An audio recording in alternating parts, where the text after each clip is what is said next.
Listen, folks, 12 minutes into that game, this is going to be a much, much different reaction, let me tell you. But however, Rangers get the win. Barry makes the changes. Super Barry Ferguson wins Rangers the game. I am joined tonight by Trev and Kenny. Trev's just come down from his loft. My throat's a wee bit sore from shouting at the telly. Who says there's a meaningless game when it comes to Rangers? Trevor, how are you?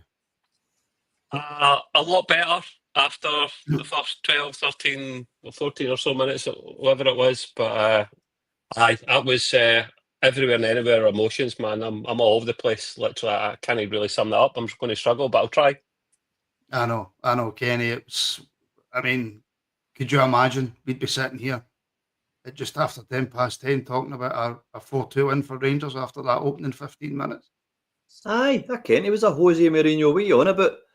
Get a grip. This Pep Guardiola in the making. We govern Pep. Of course no. We were all panicking. And then I'll tell you one thing for nothing though, as we'll get into.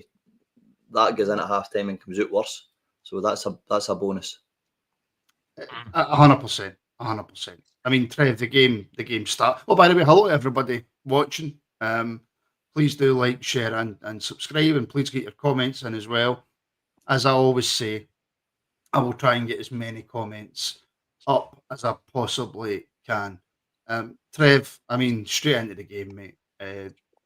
The worst possible start I think we could have had.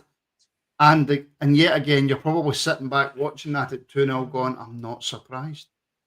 Hit the nail on the head. Took the words out of my mouth, actually. That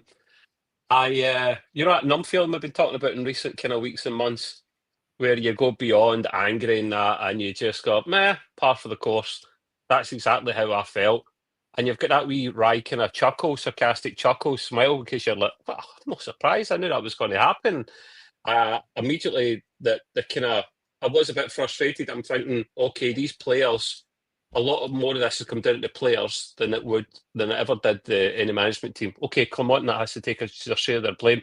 But if you look, new management team comes in, proper Rangers men, give them clear instructions, boys. Don't they will be giving clear instructions what expected before multiple times. They go out, throw Barry and his team under the bus initially by just not listening. And I'm thinking a lot of you need to go in the summer, because that is disgusting way, like totally unprofessional the way you are performing or lack of performance. And then obviously they get another goal back, and they start to do a wee bit better. And then at half time, the kick up the backside does a job for them as well. But it shouldn't have come to that though. Like, this is it. They've proven they've got the quality there, boys. They've proven it before. They proved it tonight that they do have the quality, but they've also proved that they're absolutely unprofessional at the best of time. I think I'm more angry and frustrated now, talking it back and thinking it through, than I am when I was watching the game. Frustrating, lads. What can I say? Kenny, talk to me about why we were so poor. Obviously, look, brings in Ciala off, and we'll talk about the Kilmarnock goals in a minute, but he brings in Ciala off, he puts Tav into centre back. It seems to kind of hold us together a bit more. Tav plays really, really well. It's not all on Ciala though. Nah, you've got to remember that when we played against Celtic, you done the right things. You smothered them, high press, never left them alone off the possession. You done their wingers in, you hit them in the break, but you were finding the chances and picking the pockets because your defence wasn't getting any pressure whatsoever. So the problem was our midfield went hiding. The pressure was coming to the defence constant, and then the decision makings in defence were shocking. I mean, I remember even when it got back to Butland that time, he punched it, and I'm thinking that was a clear catch. So they were all starting to panic again. It was all the negativity was starting to creep into them all. It was a genius stroke for Barry to see whatever he saw and so no, we're going to put Tav in the centre, and I'm going to be fair with Tav. Every time he's been asked to get into centre, he's no made a mess of himself. So I thought, right, let's get a go. It shored up that area. They started getting more speech coming. I say to you, Martin, off here, if you notice the first half, Proper and Ciala are not speaking whatsoever. They're just trying to get through the game. Whereas when Tav went in, he was constantly talking, and you started to see the Kilmarnock players were starting to kind of get a bit spooked. They couldn't get through it, and because of that, it was breeding confidence towards the mid. and then they were starting to play. Again, it took a hell of a long time to get a chances into their box, though, for the word well, and even in the second half, to be fair, until we scored. So, confidence breeds confidence, and negativity breeds negativity, unfortunately, for us. It certainly does. And I'm going to come straight back to you, Kenny. Kilmarnock's first goal. I mean, Igman's got a half chance before it at the start of the game. And then Kilmarnock just do what Kilmarnock usually do, to be fair, at Rugby Park against us. They pile on the pressure. I was actually thinking, before the corner where they scored from, could we actually look a bit better with corner kicks here? We're actually dealing with them quite well. And then Proper falls in his arse and Kilmarnock go 1-0 up. Yeah, and if you look as well, even when he fell, Martin, he wasn't even looking at the guy behind him. So we can't even say if he stood on his feet, he gets that ball, because you just don't know. The guy was ghosting. There was nobody behind there. I'm going to go back to the conversations that needed to be had between the two centre backs is always imperative in this league. And they weren't even speaking, and then it was like everybody was running about like headless chickens, finding who were going to mark up who. It was like honestly watching four aside or 5-a-side Waynes. They were just like bombing about everywhere, and then who's no got a man. And it only took that speech to say, if you've no got a blue and white tap, get it, Ken, go back to old school. It showed up when Tav went in there and they all started talking. So I think that spooked Kilmarnock, because they were expecting the Rangers of, let's say, old, which is the Clement days, where we don't find a plan B. We don't see that little change. And Barry saw it and went, right, let's put that in there, get Tav into the middle. And it worked. Let's not be kidded, it worked. It did work. It did work. But you can't gloss over, Trev, that first 25, 30-minute performance. And I'll go back to the first goal again. And it's something that we're going to have to, that Barry, Neil, Dodds, McGregor, everybody at the football club is going to have to drill into these players, because how can you possibly have a man that free 2 yards out from goal? It's no Ranger standards. Dare I say it's bordering on not even being professional. It's Ken was touched it before. It's like schoolboy stuff. I wouldn't expect a Kilmarnock team to do that. Never mind the Rangers team to do that. So it's kind of unacceptable. I think we all realise though that we don't expect miracles overnight, and they literally have just been there overnight. So they had very little time. The background team to do anything. Park get some kind of instructions across, but I will give Barry's team all the credit for making a change that early in at the first half. Sorry if you're getting that, Martin, because that ballsy to do it that soon, something not necessarily Kilmarnock would always do, but unacceptable defending at the best of time at the back there. I really don't know what they're thinking. I'm not going to throw anything under the bus. I'm not willing to do that. No, yet. If he kept playing him and he kept doing that, and he's clearly no listening or he's not good enough. But Proper, I'll actually more likely go on Proper. He's supposed to be the experienced player. He should be talking him through that, you know. And I don't think he is. I still don't rate Proper. I'll keep throwing him under the bus. Sorry, boys. He was so weak. Just not good enough. Trevor, he was so weak. Yeah. He really was, man. Have you learned? He's actually said before more than once.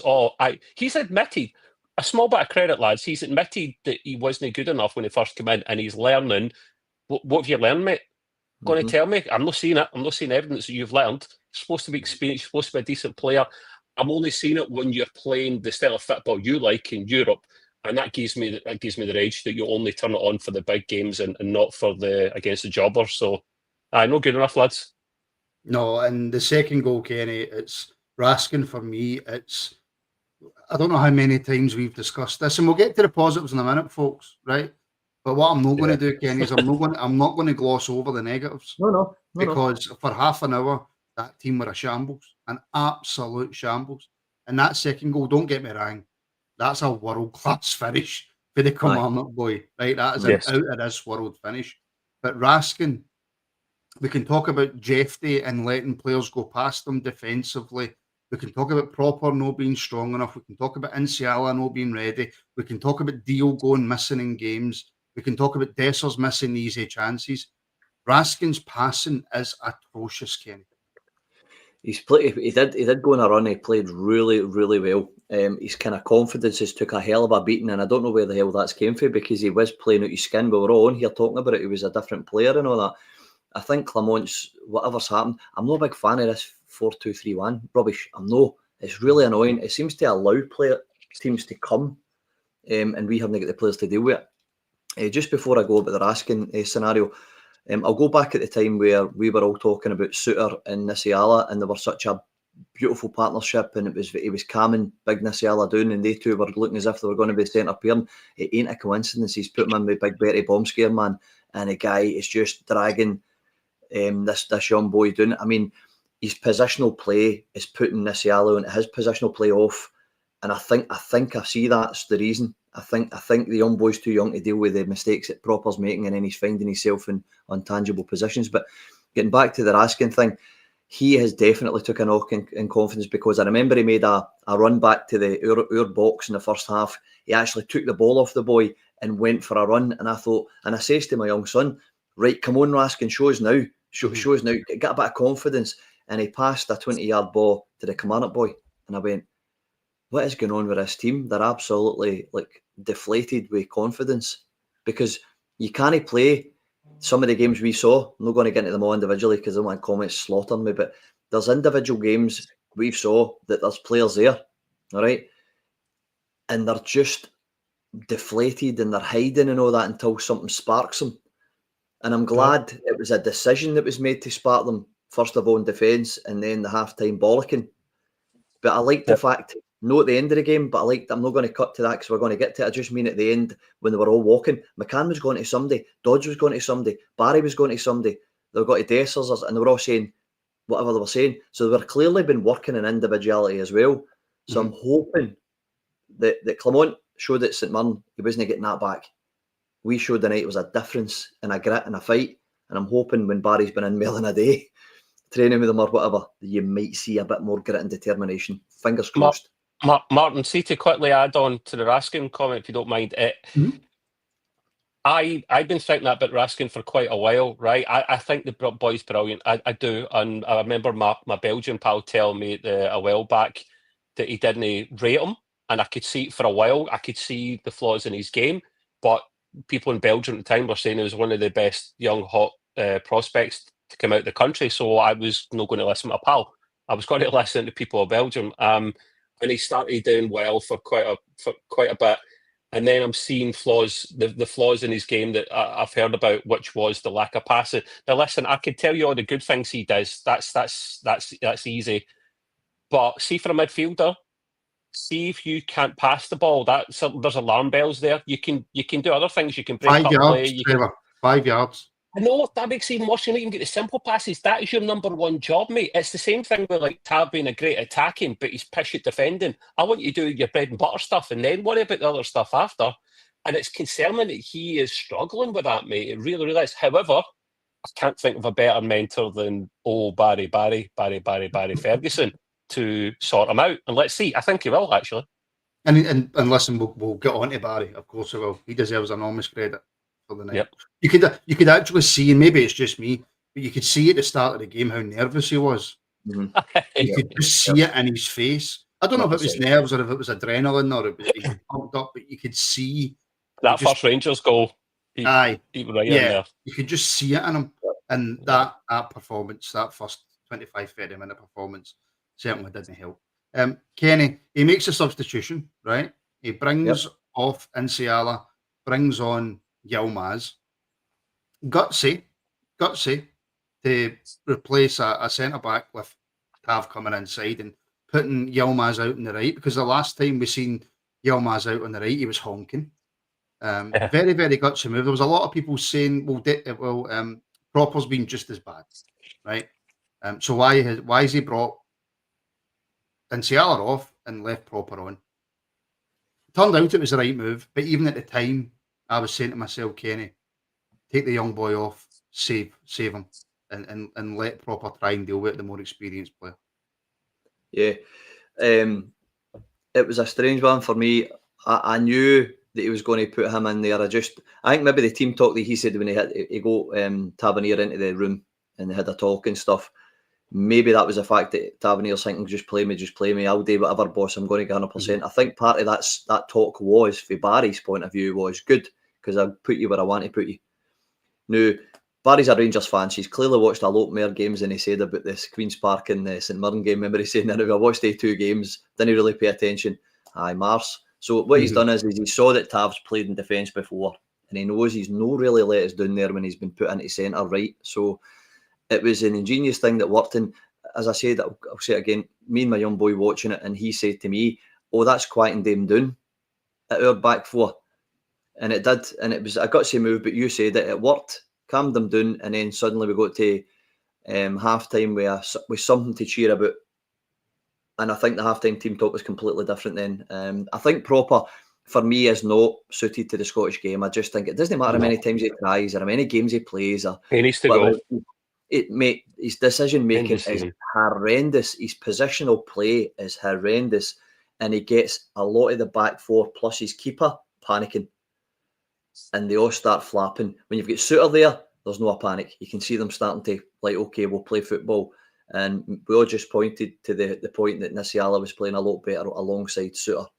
And he was growing, whereas Proper's like headstrong. At one point, he was up between the midfield and the strikers, and he missed the header. And I nearly just went in the kitchen. I didn't want to watch what the counter-attack was going to be like. So, for me, Proper's not a Rangers player. Sorry, just it's no fitting for me. Do you know what it is, Trevor? Every single high ball, he panics. Yeah. Every single time he's got to go 50-50 with a striker, he panics. And look, nobody at Rangers Football Club is a crap football player. You're not a professional footballer if you're crap, right? You're just not, right? That's to call any professional footballer crap's just stupid, right? Yeah. But he's not suited to the Scottish League, and he's not suited to playing for Rangers. No, he really isn't. And there's only so much I can blame the player for that. I will actually put more of the blame on the recruitment, on Philip Clement for signing him, thinking, oh, he's great, he'll do a job. I think I've said this to you before, man. You scouting a player, you look at the stats, you watch some games, go, he's brilliant, okay, and that's very, very true. But then do you take into consideration, does he have the right mentality to play for the club? Does he have the assets we need for the Scottish game? If it's no any of those two or both, alarm bells are ringing. You don't sign him. He clearly doesn't have the attributes for the Scottish game. The Dutch game, I don't watch Dutch football. My gaffer's Dutch. I've been trying to watch some Dutch football, so he's a Willem II guy, so I could talk shop with him. But I can't watch any Dutch football. But apparently that must be lack of aerial buzz, to be fair. It must be lack of that kind of in the Dutch game. Otherwise, he would have been found out, wouldn't he have? So he's come to Scotland with the hoof it up the park a lot, and he struggles with that. He does better in Europe. Why? Because you don't get that nowhere near as much, and he can handle that a lot better. So a lot of blame to go around, but he's no Rangers class. And I think we have it's a year and a bit left in his contract still. So that's another wage going to be stolen for a while, boys. And I just hope he doesn't play a lot of games when there's other choices available, because that will do my head in. There's every chance he goes back to Holland in the summer on a cut price deal, just to simply get his wages off. Take that. If someone to buy him. Yeah, I mean, there'll be loads of teams in Holland that would go for him. He's a blunder and get signed for Bayern Munich a year later. That sounds like a Rangers. Not our luck, mate. Not our luck, Kenny, what changed then with these substitutions? Because not long after it, we get the goal back. An extremely important goal, because you can't go in at half-time 2-0 down, right? Just mentality-wise, that doesn't work, especially at Rugby Park. So what changed, and how good is Cherny? That's what changed. He switched on. You've seen Cherny starting to switch on. I think Dio started to switch on a wee bit more as well.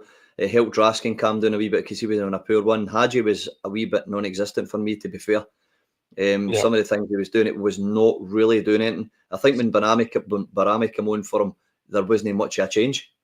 I was very, very happy for him to get a goal, because I think he's been really, really feeling it. Like he looks unfit to me. He looks like a pace or two behind the ball. So I think it changed the fact that it calmed the mid.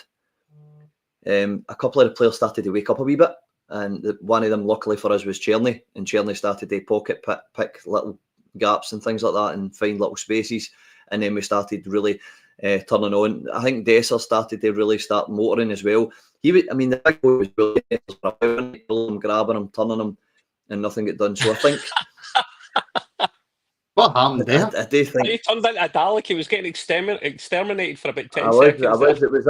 It was Paul McCorrick who's taking the piss out of Ian there. He's starting to set about me now as well, so he doesn't like my comments. But no, it's true. I do think that the change was that the midfield started feeling a wee bit more relaxed. It relaxed Tierney, and they started kind of feeding off each other, the forward play, because the back line had started calming down a bit. I think that's what happened. Yeah, I mean that's a fair point. And just on Kenny and Trev, 15 goals now this season. Top goal. No, in fact, I don't even know he is a top goal scorer, is he? Because Dessers just continues to score, but he's up there anyway. Invaluable. He is.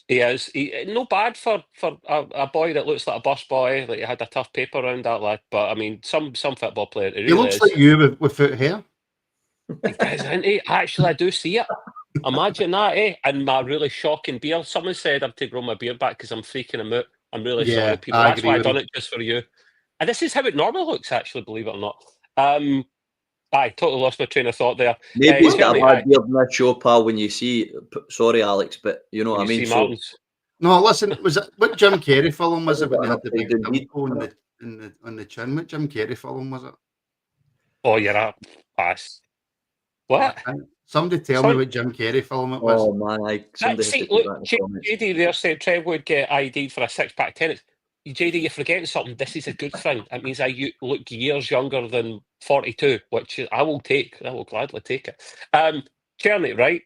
See, before this whole takeover stuff happened, well, until let's not say that, Trev, you're going to jinx it. Until it was brought to light, I thought, no, we're not getting him. It'll be 6-7 million to get him, and at the time he wasn't doing as good as he is, and now I thought we're not going to get him. But I didn't get it right up yet. It's a belter of a movie, that though. And I thought we're not going to get him, but now with the talk over this kind of takeover talk, I think they might. We'll see the new buyers might go, right, okay, we see the quality of this boy. Let's see if we can maybe get him. Now there's FFP and all that, but they'll try and dilute the shares and whatnot by putting their money into the club that way. So I keep it going. Why not? We need players like that for next season if we're going to do something, and I think he wants to stay. Yeah, so well, quality player. He quite possibly does. Spinning Bird Flip has rejoined as a member on YouTube. Thank you very much, Spinning Bird Flip. And if you want to support the show, you can do so now by becoming a member. Links are in the description. If you don't want to become a member, don't worry. You can either send in a super chat or you can buy the Rabble a coffee. All links are in the description. If you do want to become a member, you can either do it on Patreon or YouTube, whatever you prefer. So go ahead and do that and help support the podcast as we move forward and we have big plans. Smudge has done that very thing. He has put in a massive super chat. Thank you, Smudge. We are Rangers, Super Rangers.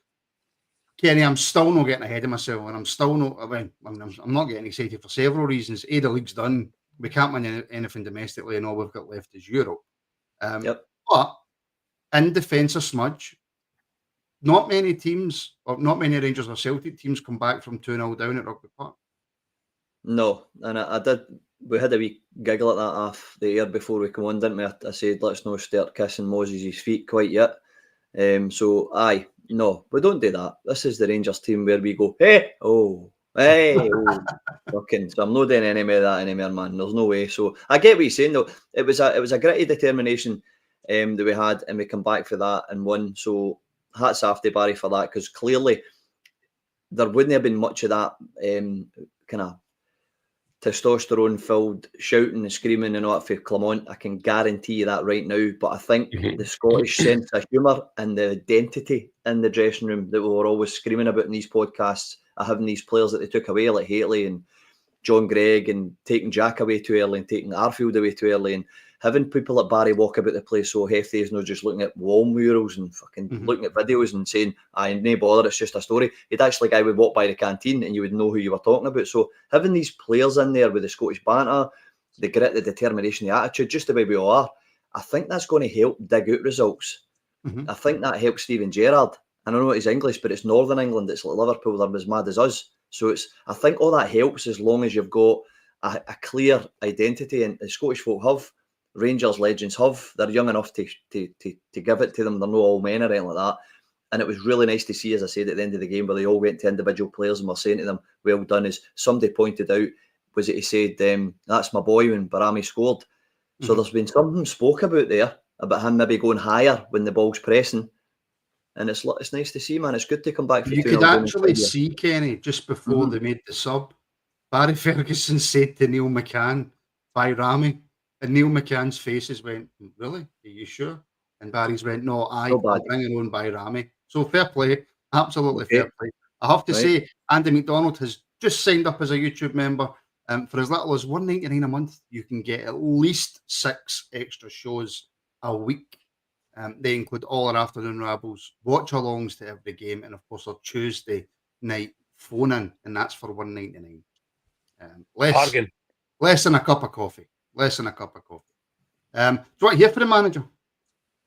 Yes. We'll hear what the manager's got to say. Gladly, I'll not sit like this time. Baddy. I will say one thing. He's sitting with James McFadden. Right, that's the only negative. That's the only negative. But Stephen Davis and Chris Boyd's there. So let's hear what the new manager's got to say.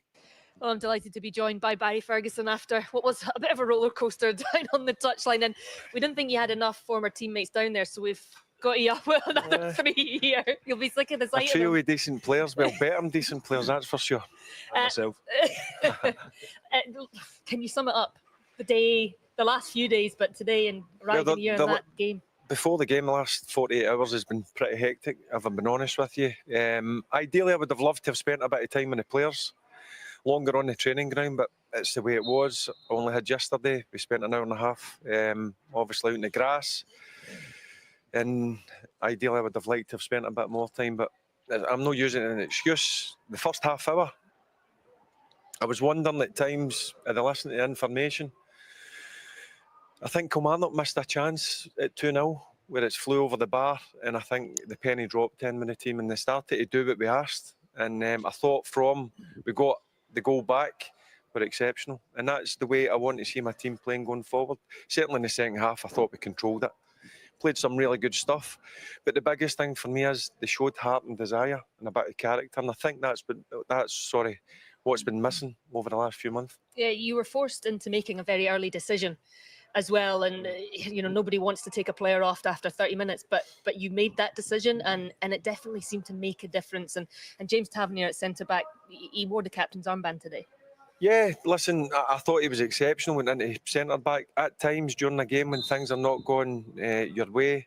You have to make tough decisions. Clinton's young; he'll recover from it. But I just felt at that stage we had to make the change, and obviously it worked for us. It worked out pretty well. And then we started to control the game. We started to probably relax a wee bit. I thought we're a bit tense. But listen, their confidence has been quite low. So you have to be careful with that. But I told them, listen, they're playing at a brilliant club. There's expectations and demands on you. You need to handle these. And I thought they handled it, as I said, the last 10, 15 minutes of the first half. And certainly the second 45, I thought they were excellent. An emotional night as well, I can imagine, for you. Can you sum it up? Was there enjoyment amongst it somewhere as well? Yeah, listen, I enjoyed it, of course. It's just been a bit surreal. I didn't expect to come back in to management, if I'm being brutally honest. I was enjoying my new role at the club as an ambassador. But when I get asked less stressful, definitely. No, it was definitely less stressful. But listen, when I got offered the opportunity, I just thought I'd be crazy to turn it down. I wanted to bring my own staff in as well, which is important to me. The club are really good, and they made it work pretty fast. And then we could go and obviously take charge from Tuesday morning. And here we're here after a brilliant result against, a really good Kilmarnock team and a really good manager who I've got a lot of respect for. We knew what way they were going to go about it. They're physical, they're well drilled, but also they've got good football players. People tend to just say Kilmarnock are big and strong, but they can play as well. So I thought after the first 30 minutes we handled that. And going forward, I'm not going to get overexcited. It was good, but there's a lot of things we need to improve on. And the guys know it. So just quickly, was some impressive performances just tonight, but I thought Cyril Dessers led the line superbly. 2 good finishes as well. How impressed were you with him? Yep, I like him. I've always said it, boy. Listen, he's got a brilliant work ethic. Sometimes he frustrates you a wee bit. You lost the ball a couple of times You should be used to that. Huh? You should be used to that. Well, listen, not as much as you, that's for sure. He lost the ball on a few occasions, but listen, what he brings you is he brings you a brilliant work ethic. And I thought he led the line exceptionally well. And there's a real player in there. And I thought his goals tonight were great as well. What's your biggest takeaway from tonight for you to take forward? Character, Devil. Yeah. It's been... they've been under that scrutiny. Have they got the heart and the desire? And I asked them that yesterday. I wouldn't have took a job if I didn't think I could get something out of them. And they showed a different side to them tonight. And I thought, listen, as I says, I'm not going to get carried away. It's only one game. They now need to take that into Saturday and then the following game after that. But at this moment in time, it's one game at a time. Really happy with tonight. But it needs to happen again on Saturday because they're at home. You know what it's like. After 10 minutes, the crowd start to go on you a wee touch. And they need to learn to deal with these situations. And spending the last 24 hours with them, I think they realise that situation now. I think they'll take a lot of belief from that as well. Sorry, how do you get them to deal with that? You know, the consistency of the expectation, because you're just in the door, you're barely trained them. I explained, I've been through not just good times. We've all, as footballers, we go through some difficult times when you get difficult results. But it's about knuckling down and getting through that and speaking to them and making them understand that if they want to be at Rangers, they have to handle it, Faddy. It's every single game you're expected to win. I know you'll have a few bumps in the road, but there's been far too many. It's clear to see there's been far too many, and it needs to change. And hopefully now going forward, the group of players start to realise that. Quite a lot to take out of that, to be fair. Frank and honest, not getting carried away, which is obviously really, really important. What stuck out for me the most there, Trev, but Philippe Clement was the manager of Rangers for 18 months. How is that the players now just starting to realise the pressure of playing for Rangers? I don't know if they still even fully understand it now, because different manager, and at the start for the first half an hour or so, they weren't listening because they weren't carrying out his instructions. You heard Barry say that. You heard it. I don't think they'll listen. Do you know something? His honesty, man, was so refreshing. His honesty, his comments when he mentioned that, his comments later on about Dessers, and he frustrates you sometimes. Like, I'm not saying throw players under the bus, but be honest. It's refreshing to hear that from Barry. It really, really is. These players that they've proved they've got the talent and the quality there, because we've seen it before, but it's them that decide when they want to turn it on. Yeah, no, not good enough. No, it's the comments of Barry are absolutely brilliant and spot on. I can't wait to. I tell you, boys, I can't wait to see when Barry and his team have got more time under the belt with him on the training pitch to see what happens. And I'm looking forward to the game on Saturday, because before Barry came in, I was like, I don't know if I want to go along to this. I said that to my pal Ash. I was like, I might see generally. I'm so sick of this, but I've actually got something to look forward to now. No promises, but I promise, something might positive might happen in the weekend. Jordy, I'm not having this Trev making sense stuff. I'm confused myself, by the way, mate. I think I've got a bit of a sore head now. I'm all out of brain juice. Can I just say as well, a big massive thank you to channel legend Jim Sloan, who will not be outdone by Smudge. He will not be outdone. Wow. But thank you very much, Jim, for the super chat. Your support is always greatly appreciated, my friend. Can I get that question or no? No. Aye. All right then. Just two simple points. How the players only finding out what it's like to play for Rangers, because Clement doesn't know what it feels like to play for Rangers, or know what it's like to play for Rangers. He never got it, did he, Kenny? Because he doesn't know. He thinks he just got a job. And he knows. Aye. So A, he never had a clue. He was learning on the job. He couldn't tell his players. B, Barry can, because he's won trophies and leagues. Two, Yep. Barry's got a personality that's bigger than the players. And he's got a stature that's bigger than the players. Sounds like somebody we had. You're this nicey to the press, Kenny. That's no Barry Ferguson. Behind the scenes, that's no Barry with the players. Exactly. So I think this is it's the attitude, the personnel with the attitude round about them. If you're going to teach what it's like to play for Rangers to any player, you have got to have played for Rangers or been around Rangers long enough to know how to articulate it the right way, put the passion in it the right way, and show them the right way. And Clement couldn't do any of that because he just thought he was coming into a top-class job, and he's underestimated his full tenure at Rangers. And Barry knows exactly what's going to happen. And his conversation with the press there explained it, as Trev said, perfectly. And it was nice to hear. And I completely agree with him that after that miss for Kilmarnock, and I was thinking that should have been free, but don't worry, because it's going to be free, because they're just going to keep going the way they're going. We did click a wee bit. We did look better. We got that goal. It went into half time. And I was genuinely thinking that he'll make one or two subs at half time. I was genuinely thinking that, but he didn't. Yeah. And Kenny, we came out in that second half, and that's probably the best away half of football I've seen for Rangers this season. Amazing what a bit of confidence breeds into you, is it no? Especially again, we'll keep going by on the kind of the wave that we started getting a few results under Clement. It was always because we'd shored the back line up. It was always that calmness coming for the back. The keeper wasn't worried. His distribution was getting better. He was making the right decisions because his back line wasn't making mistakes. Blah blah blah blah blah. The creative players started doing creative stuff and finding the pockets and stuff. As I said, it breeded confidence for that very substitution that just changed. It did. And he mentioned Dessers there. Trev, Yeah. I don't know how many times we can have the conversation about, do the fans need to get off Dessers' back? I certainly was on his back in the first half. I kept it to myself, but I was on his back. There was that chance when Igman plays the pass and he's 5 yards out. And don't get me wrong, it's a great I mean, if that was Insiala or proper, we'd be saying that's a great challenge. He's got to score. He doesn't. But as Barry said, the work ethic, the way that he leads a line, there's definitely a player in there. And by God, did we see that player in the second half, Trev? The enigma that is Cyril Dessers, man. Wow. This won't be the last time we have this conversation, boys. Tell you that much right now. I think we saw him at his best and worst today. Hence why he's an enigma, that boy.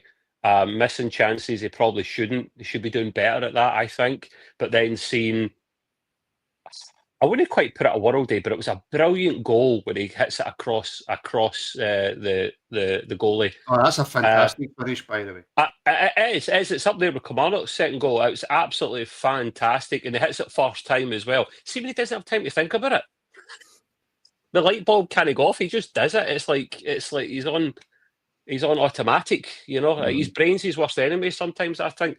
But no, listen, he has quality. Should we go off his back? I don't think we should, because we will sing his praises when he does well. But I think we should be calling him out when he does shit. And yes, every striker will miss chances. I think the problem we've got is the amount of chances. What's his goal ratio? I'd like to see. Yeah, but he scored 18 goals this season. How many shots has he missed, though? But like, actually, how many strikers in the league, bar Sam Dalby, have scored more? That's true, because Ali missed quite a few a game, didn't he? And he always Ali scored missed one. loads of chances. It just didn't let it get to him. And we had a lot more patient fans back then as well, so maybe we've got a lot to do with that as well. True. To be fair, when Ali broke into the team, we weren't exactly great, were we? But we will talk about his positives, and 100%. Like, I thought that goal he scored was absolutely fantastic, and I will call his praises whenever he does well. He can't be missing as many chances and as many setters as he does. Who else in that team tonight, Trev, scores the 2 goals that Dessers does? Who else in that team scoring the goals? That's the problem, mate. That in itself, that comment is a problem, because we're relying so much on one guy. Because Igman, I don't know what's going on with him, man. He's trying up there in terms of the goals and performances. But you're right. That is a problem, mate. Who else? Nobody. No, and obviously the Dessers first, Kenny. We score direct for a corner. None of this short corner into the box. Direct for a corner. So that's another tick in the Barry box, scoring direct for a corner. And the second goal, I don't think he'll get spoke about enough in this game. Ridvan Yilmaz. That's what you can do when you put a left-footed player on the right-hand side. It's a great pass, and it's a worldie, a finish. Aye. Yep. That one over the top of him into that far corner. I mean, we were talking about Jermaine Defoe's until we're all going to be in the grave. So you've got to give him a bit of... that was ridiculous. But you've got to give superlatives to the guy. The guy's coming out of it. If you watch it in slow motion, keeps his eyes on it, both. The one for the corner, keeps his eyes on it, both through the legs and stuff like that. So I'm happy with somebody put there too. I mean, 42 goals, 2 seasons. We really need to start backing off him a wee bit, all right? Because if you're scoring 42 goals in 2 seasons, come on. But would you be main your striker? Would you keep him as your main striker going forwards, or would you rather have him at the team as a choice? I would rather have him as a pool player to choose him rather than relying on him to be my number one. Yeah, I get what you're saying with that. They've moved Igman out the road though for the game it. So that's why Igman's no firing. So let's not be kidded. Igman was on fire, and then they've changed the position on him, and he's no understanding why. So he's a wee boy. He'll need to get educated on the fact that he's have to be a team player. But I don't know. I've watched many brilliant strikers, but the stat speaks for itself. You can't argue with it. What I will ask, Trev, is for £4 million or whatever it was that we paid for this. I think it was just under that, right? But we'll just be conservative and say 4 million, right? Yeah. What other striker are you bringing to Rangers and spending just £4 million on them, and they're getting 55 goal contributions in under 2 seasons? So far, you look at the Who was the last Rangers striker to do that? Yeah, no, I can't think of one off the top of my head. It's been a long while anyway. I think the fee that you pay for those goals, it is value. It is value. I do think we're doing all right under those circumstances. I think if we get another striker that's also kind of hitting form to give him a bit of competition, it brings the best out of him as well. Because I think he struggles a lot, but if he knows he's the only man to turn to and he's the only one that can actually do it, too much pressure, and he doesn't do so well. But I know it is bang for buck, bang for pound, I guess, in this situation. He is decent. Bang for buck. I wouldn't try and sell him because I would like to keep him as an option as a striker, but I wouldn't want him to necessarily be my main man. I'm just raging when we get rid of someone saying there, Tony Goals, because he was brilliant. Listen, for the markets that we were shopping in when we got Dessers, I don't really think, albeit he's frustrated as all, and I've said in the past he's not good enough to lead the line for Rangers going forward, and he's not, right? But for the market that we're shopping in, that's what you're going to get. Hopefully next season, we're shopping in different markets. We're bringing in better quality strikers that cost that wee bit more. Because, and I hate to say this to people watching who aren't Rangers fans, we're quite close to a takeover. Right, that are a wee bit fear of that, and they mask it sarcasm. But Martin, here's a quick question for you: if someone came in at the end of the season and said, "Here's your $4 million back for Dessers," would you take it? If the takeover goes through, with or without, you could give without the takeover. No, answer to both. No, right, okay. Because I don't know what other striker you're bringing in for $3.5 million that's going to give you the same goals or better than he does. That would be my worry. That would be my genuine worry. Because we've paid $6 million for a striker who can't get fit. Yeah, that's another good point. Actually, you know what I mean. So it's all. It just depends. It's all about optics. It's all about optics. I just like the sound as if I know what I'm talking about, Kenny. I've not got a clue. Absolutely not got a clue. I liked that he mentioned young Insiala in that interview there, Kenny, and he said, "Look, he's young. He'll recover from it." That tells me that he'll go into training tomorrow, or if they get the day off tomorrow, the following day, with the arm round the shoulder and say, "Look, you're young. It wasn't gone for you, but don't worry about it." One thing's for sure, Barry's not going to come out and throw him under the bus. Because if I was a Kilmarnock interview, that'd have been, it was his fault and all that. And this is the difference, I think. Now, listen, going to Barry Ferguson, right, because of the Insiala thing and the decision making and all the rest of it. Gerrard came for the under-19s and we gave him a chance. So see if Barry does all right up to the end of the season. I think it only fair as a Rangers legend gets a chance. No, don't even go there. It's one game, Kenny. Don't. That needs another long pod on its own, man. That's all right, man. I'll leave that one way for the night. No, Kenny, you've just spoiled You've just Why spoiled no? what was a fairly good reaction with that comment there. That reaction's going to go mental. This is for all the If you're Mona saying, brothers out there that are paying Wait, you attention. see us get pumped against Motherwell now because you said that and jinxed us. wait till you see the Sun headline tomorrow. Rangers rabble backs Barry for full-time job. You see? A massive super chat in from channel member Ian Mitchell. Thank you very much, Ian. Great result. I'm looking forward to seeing what happens going forward. Smudge and Jim, so he's mentioned them and all. So he's not been outdone. He's not been outdone. Donation off. I like it. By the way, you see that? That's clever for Ian, isn't it? Ladies gave me a red card. Very clever. But it's also a good point, Trev, that we've seen what the team can do under the new manager, albeit only one game, when the backs are up against the wall. So I'm excited now to see what the future games bring. I'm even more excited to see, with a few more days training under them, what this team can do at Ibrox under Barry. The future's bright. The future's orange, judging by that super chat there. Tangerines. Oh, of course. Aye, that's right. That was the party line, wasn't it? Apologies, Tangerine man. Yes, I am too. This is what we can ask the question again. Why did the board choose Barry of all people to bring in his own team? Because I think they wanted to give the fans something to cheer about. They wanted to get the fans back on side. They knew they could only make someone temporary at the moment. They needed a Rangers man in there. It just ticks all the boxes. And even though they've got the season ticket money in the bank to the end of the season, they'll be missing out on a lot of revenue from merchandise, from food and all that stuff as well. That they'll lose a lot of money there. So they want to try and fill as many seats as they can, get more revenue in before the season, and this just does it. And it makes it interesting. It gets us more excited. It gets the hype up, and the hype. More people watching the rabble, hopefully. Get more rabble. Hey, everyone wins. Everyone gets a piece of the pie, Martin. So I think if all that happens, including the rabble, right? I'm not saying the rabble's linked to share prices or anything. Maybe it could one day, but whatever the stock exchange, we're not on the stock exchange, but on a alternative stock exchange. That's good for the share price. Going in the back of Martin's conservatory, your Kenny is linked to the share issue.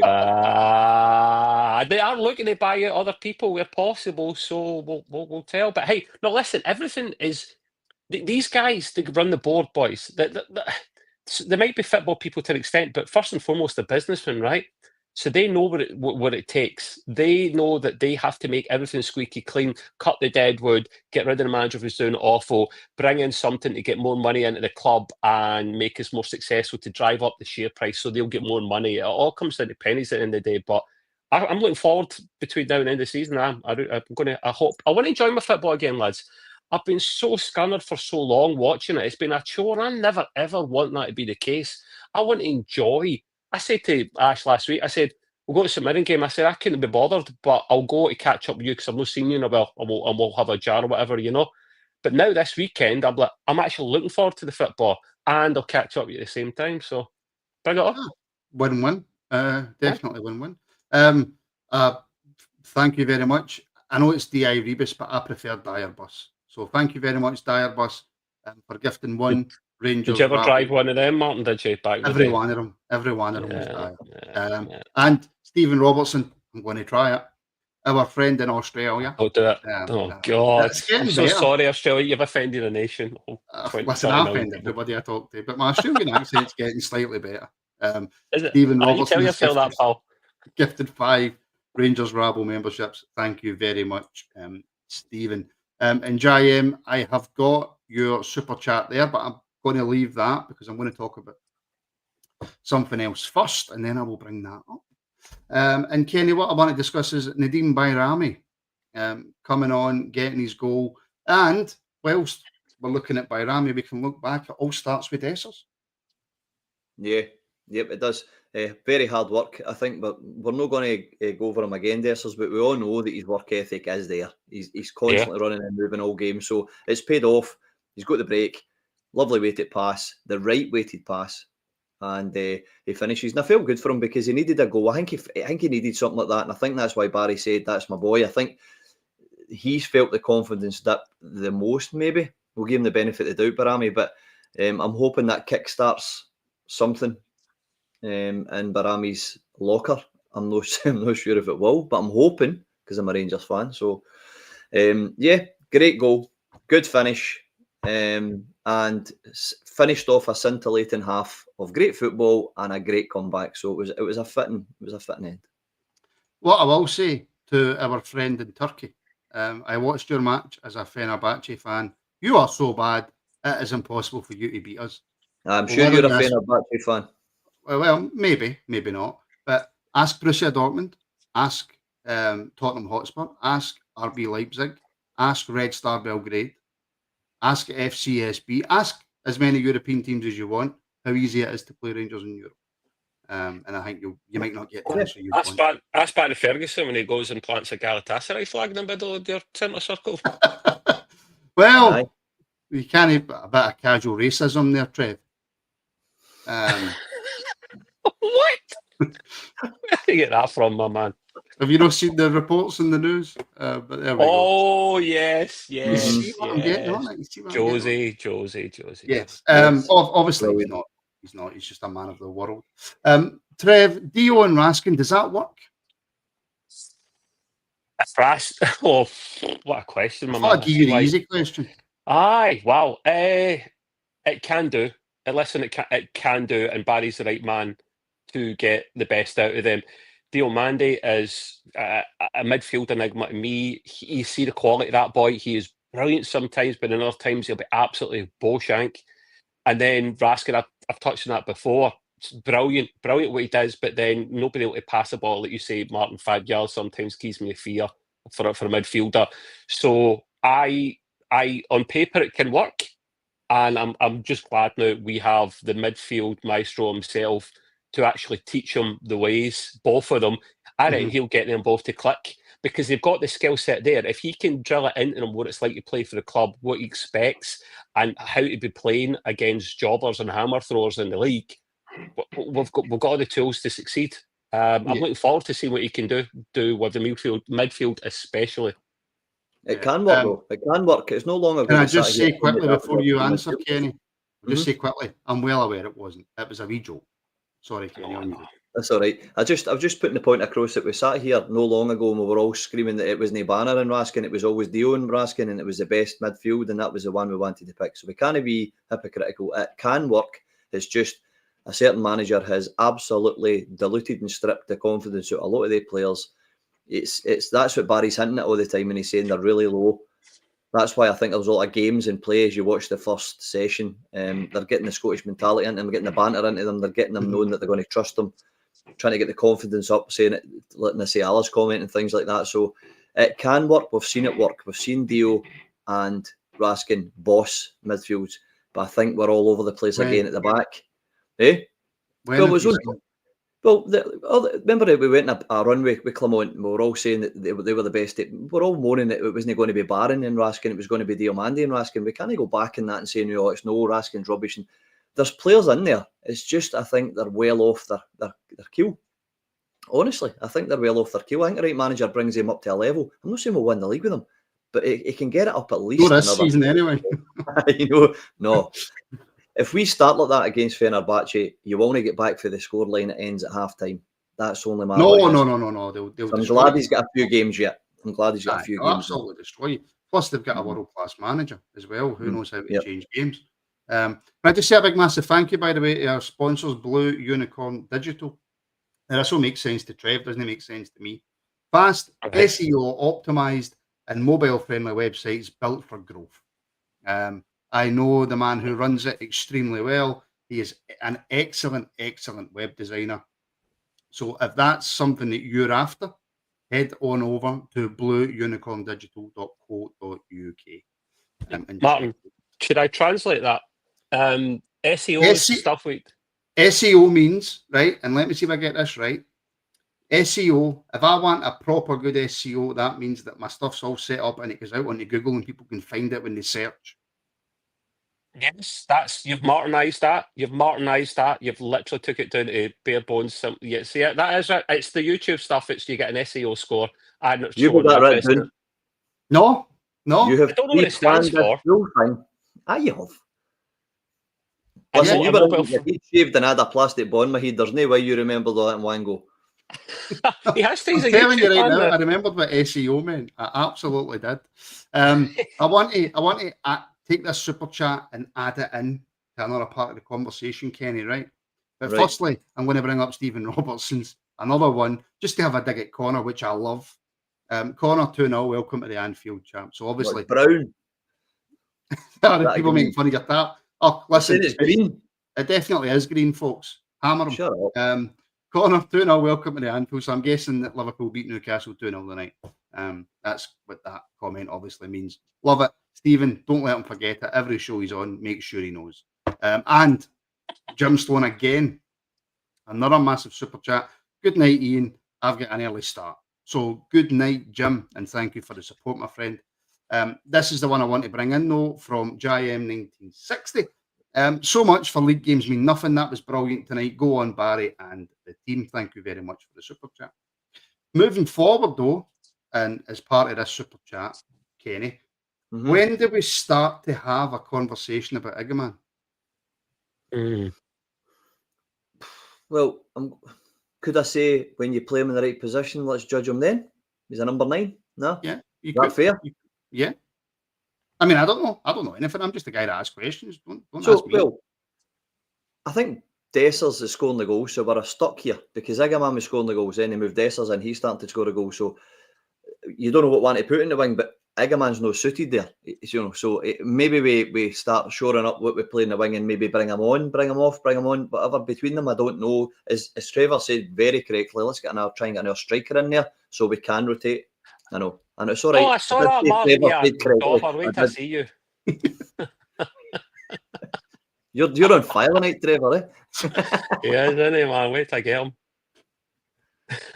So I think another striker in, sorry, and then you know, even if it was a whoever, Hearts boy, right, or something, just so you could rotate and try and keep them into the number 9s rather than trying to play them out in the wing and all this carry on, because it's just no suiting Igman. He's really no happy there, and he's far too deep to make an impact. And you can see the flare touches again sometimes. Look at that kind of front bicycle kick and all the rest of it. He's got it. We're playing him too wide, and I think we need to get bigger squad. And that will come with time when you'll start to get him rotated into a 9. I think it's sad for him because he's left out there and it's no happening. I will say CGM thinks he's a funny guy. He's no funny. Right? He's a funny guy.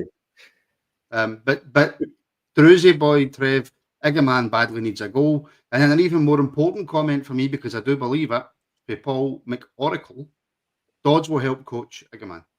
You put him in a 9. He will, and I'm kind of maybe glad that Barry chose Dodsey rather than Boydie, because a little comment from Boyd earlier on. I saw he never gave me a shout, like kind of jokingly.